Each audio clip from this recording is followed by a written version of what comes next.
SAV du web. SAV du web, bonjour. Bonjour, je suis un commerçant de centre-ville. Je suis durement touché par la crise et on me conseille de me tourner vers le numérique, mais j'avoue que jusqu'à maintenant, je m'y étais pas vraiment intéressé.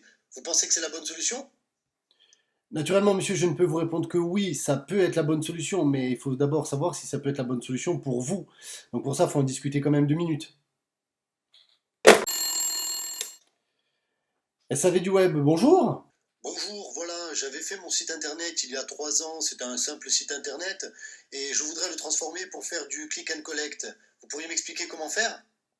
Alors bien évidemment, monsieur, je pourrais vous expliquer comment faire. Maintenant, il faut comprendre, ça ne va pas se faire en 2 minutes comme ça tout de suite, hein. Il faut d'abord voir si le site que vous avez peut évoluer, et il faut savoir aussi si vous êtes prêt à vous organiser pour gérer du click and collect. Donc le mieux, c'est qu'on se rappelle pour en parler. Merci. SAV du web, bonjour. Oui, allô, voilà, tout le monde me dit qu'il faut absolument que je me mette sur les réseaux sociaux pour développer l'activité de mon magasin. Vous pensez que je commence par quoi? Je fais une page Facebook?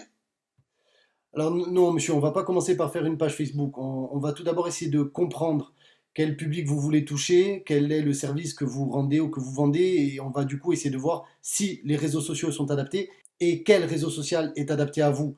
Et on va surtout se demander comment vous allez faire pour tenir sur la distance sur les réseaux sociaux. Donc ça aussi, il faut qu'on prenne 2 minutes pour en parler, hein. Merci beaucoup.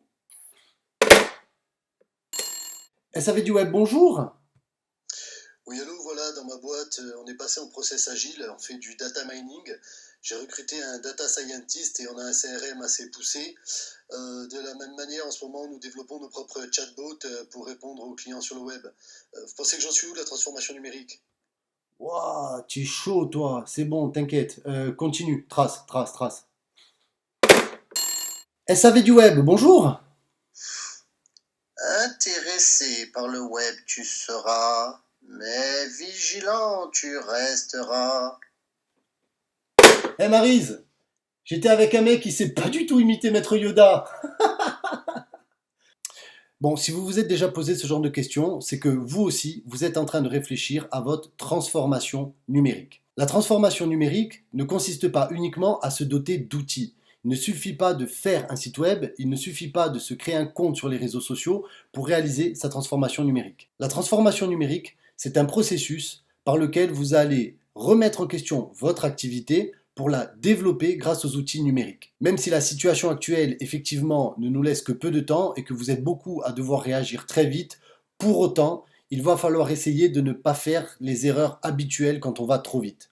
Il va falloir penser à des dimensions légales, juridiques, il va falloir penser à des dimensions techniques, il va falloir penser à des dimensions économiques, et il va falloir penser à des dimensions communicationnelles. Toutes ces choses-là, effectivement, sont plus simples quand on a l'aide d'un professionnel. Et franchement, il y a de plus en plus de professionnels compétents dans ce domaine en Corse. Que vous soyez ou non touché par la crise actuelle, que vous soyez impacté par des restrictions dues au contexte sanitaire, certainement que la poussée vers le numérique actuellement vous amène à réfléchir à votre transformation numérique. Ce n'est pas un processus que l'on fait en claquant des doigts, mais pour autant, on va essayer de distinguer 3 grandes étapes. La première étape, on va dire que c'est classique, mais elle est indispensable. Analyser son besoin. Partez de qui vous êtes, ce que vous faites, votre environnement et votre objectif commercial, votre objectif d'entreprise. C'est la première chose à prendre en compte pour savoir comment orienter la stratégie derrière. Étape 2, naturellement, elle demande d'avoir une stratégie. On ne peut pas se lancer dans une transformation numérique à court terme et sans maîtriser les enjeux et les conséquences dans lesquelles on s'engage. Une stratégie, ce n'est pas uniquement choisir des outils, mais c'est savoir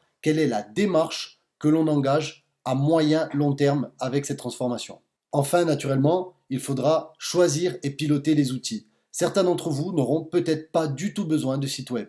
Certains pourront tout faire avec les réseaux sociaux. Certains auront besoin d'avoir une application. Bref, vous l'avez compris, il n'y a pas une seule méthode et il n'y a pas une seule transformation numérique qui est la même pour tous. Tout dépend de votre cas, de votre environnement, de votre situation. Et pour cela, effectivement, c'est intéressant d'en discuter avec des professionnels du secteur. Alors effectivement, Emao ne peut pas faire tout ça pour vous. On est au moins là pour répondre à vos questions, pour vous orienter, pour vous aider à y voir plus clair. Alors n'hésitez pas à poser des questions en commentaire. L'équipe d'Emao est là et on va tout faire pour essayer de vous aider et de vous orienter dans cette transformation. Ciao, à bientôt pour un nouvel épisode de Click and Connect.